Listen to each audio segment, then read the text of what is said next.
Welcome to Kenton Teaches. Enjoy the video.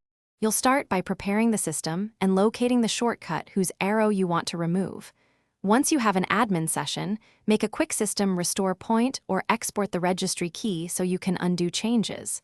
Open File Explorer and confirm the icon is a Windows. LNK shortcut.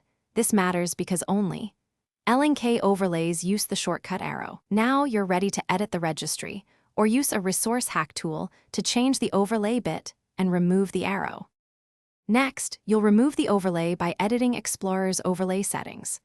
Open Regedit and go to the Explorer key shown on screen. Once there, create or modify a shell icon subkey. Add a string value named 29 and set it to an empty string to clear the arrow overlay. This tells Explorer to use no icon for the overlay.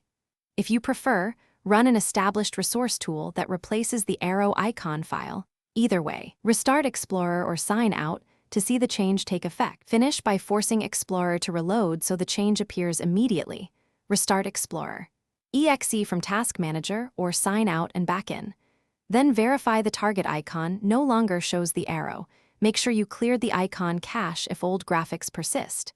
If the arrow remains, double-check the registry value name and path or retry the tool with admin rights. If anything goes wrong, restore your exported registry key or use the system restore point to return to the previous state and try again. Thanks for watching. Please subscribe if this video was helpful.